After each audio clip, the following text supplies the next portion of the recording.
les conditions seront créées, nous allons annuler cet arrêté et évidemment poursuivre tous ceux qui ont eu la cruauté de priver les Sénégalais. La démission de Aliou Sall ne met pas fin au problème Petro-Tim et nous demandons encore une fois à Monsieur le Président de la République de répondre à la question posée par Monsieur Abdoul Mbaye. Monsieur Abdoul Mbaye lui a demandé s'il était au courant au moment de signer les décrets préparés par Monsieur Aly Ngouille Ndiaye du fait que son frère, Monsieur Aliou Sall, était un courtier, un facteur, une boîte à lettres de Petro-Tim.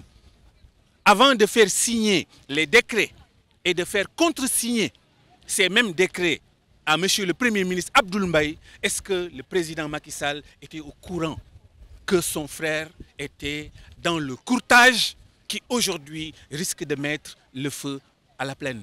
Et donc nous disons, Sénégalais, patriotes, jeunes, ambulants, marchands, journalistes, nous allons nous en sortir dans la paix, mais nous n'accepterons pas qu'un crépuscule hideux et monstrueux issu des Carpates ou d'ailleurs vienne sucer le pétrole que Dieu a donné au Sénégal pour tirer ce pays enfin de la misère.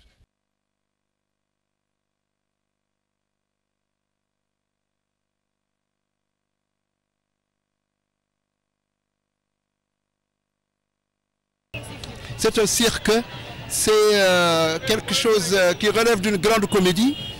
Il pense être plus futé que qui que ce soit d'autre.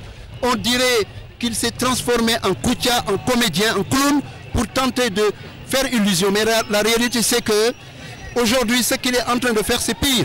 C'est vouloir se projeter sur le continent africain avec l'aide de son frère pour pousser les intérêts commerciaux de M. Franck Timis. M. Timis qui est un homme peu recommandable, que le frère du président du Sénégal puisse vouloir être son agent de marketing, c'est déjà une insulte, n'est-ce pas, à la démocratie, à tout ce que nous exigeons comme bonne pratique dans ce pays.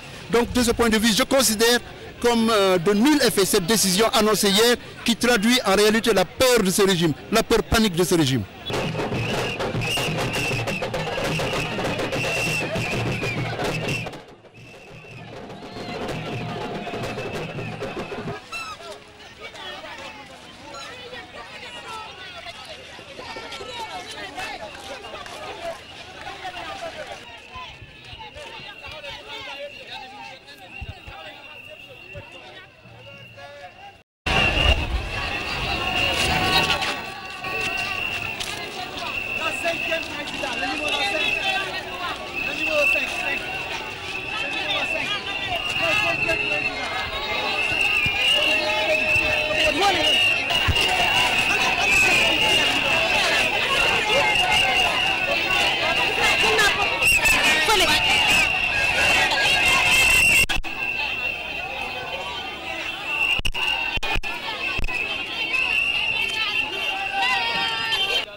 Ils n'ont jamais dépassé la RTS.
Ana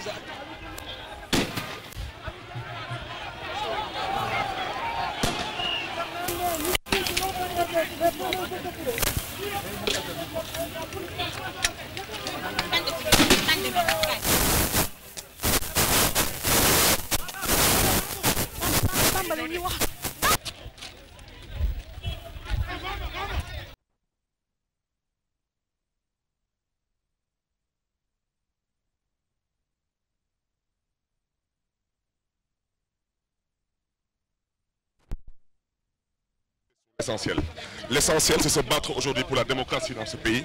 L'essentiel, c'est d'exercer un droit constitutionnel. Et il est temps que les uns et les autres comprennent que nous vivons dans une république et nous devons aussi préserver l'image de cette république. Donc j'invite tout un chacun à se mobiliser dans la paix et à manifester ses droits normalement. Et on appelle aussi les forces de l'ordre à la sérénité et à la lucidité.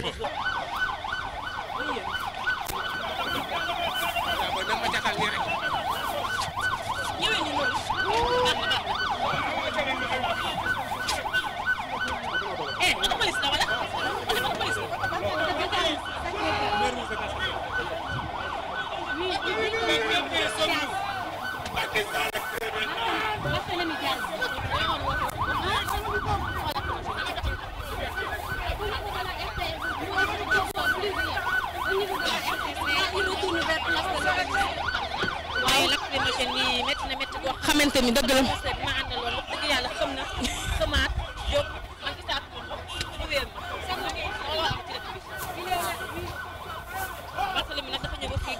nous avons vu Barthélémy, le message qu'il a lancé, c'est pour une démocratie. Démocratie pour tout le peuple sénégalais. À ce qui paraît, ils ont demandé une marche pacifique.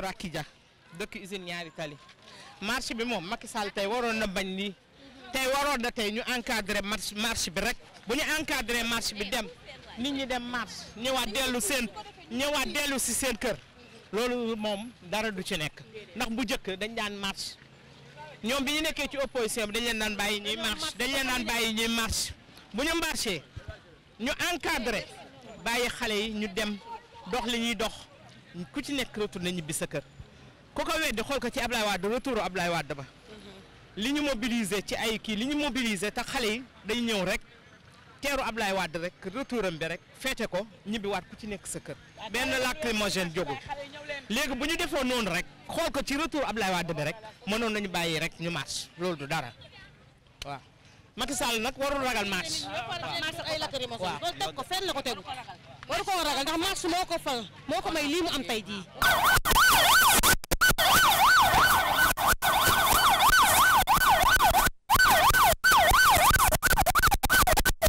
doon ñoo xam ne dañoo ñëwoon ci marché bi ndax ci réew mi la nekk en tant que di ay citoyen di ay nit ñoo xam ne dañoo responsable nekk ci dëkk bi tey nag ñu woote lu mel nii ñu jàpp ni en tant que ay citoyen ay tant que ñoo xam ne ay chef religieux lañ am lu ñu naqari tamit moo tax ñu ñëw ànd ci marché bi nag ñëw gi ci ñëw maanaam li ñu bëgg a doxal mooy li nga xam ne moom la réew mi di mettitlu muy li nga xam ne mooy ay jafe-jafe askan wi ak li nga xam ne mooy lii ñuy wax ni muy affaire Petro-Tim bi muy loo xam ne ñëpp ci bokk yem. démissionné moom yomb na mais li ñu bëgg mooy maanaam li ñu wax ni alal ji ñu wax ni dafa war a leer mu leeral ko askan wi parce que kii jàpp naa ni ci na ma yàlla jégal ci wax ji kii jaay gerte sax yaakaar naa ni am na ci wàllam ci réew mi. Normalement, on a le droit de manifester dans les itinéraires qu'on choisit. On fait des manifestations pacifiques. Moi, je ne suis pas dans les organisateurs, mais j'étais là en tant que citoyenne. Et je trouve que ce n'est pas normal qu'on nous impose un itinéraire. Deux, on sabote tout l'itinéraire. C'est-à-dire, une fois qu'on était dans l'itinéraire, ils ont continué à nous jeter des lacrymogènes comme si on était en train de faire des désordres publics, alors qu'on était dans l'itinéraire qu'ils nous avaient demandé d'être. Alors c'est pas cohérent. Vous n'avez pas essayé de forcer le barrage? On n'a rien essayé du tout. Personne n'a rien essayé. Moi au début, j'étais avec Sonko, Guy Marius Sagna, Malik Noël Seck, on était là devant. On avait des voitures là, on était juste en train de parler. Eux, ils étaient devant là. Et ils ont mis les lacrymogènes. On a été dispersés, on a couru. Moi-même, j'ai failli tomber évanouie. Et en fait, après nous, on s'est dit, OK, comme ils veulent qu'on reste sur l'itinéraire qu'ils ont choisi, on va le faire. Et on s'est mis sur l'itinéraire qu'ils ont choisi et ils nous jettent des lacrymogènes.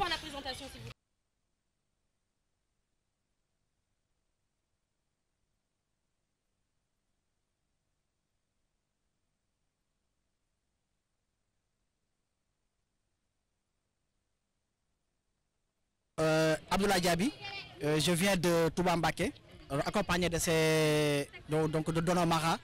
Voilà, donc on est venu en tant que citoyen parce qu'on ne peut pas accepter ce qui se passe au Sénégal, c'est tellement grave. Une seule personne qui détient 30% de nos ressources, qui est le pétrole.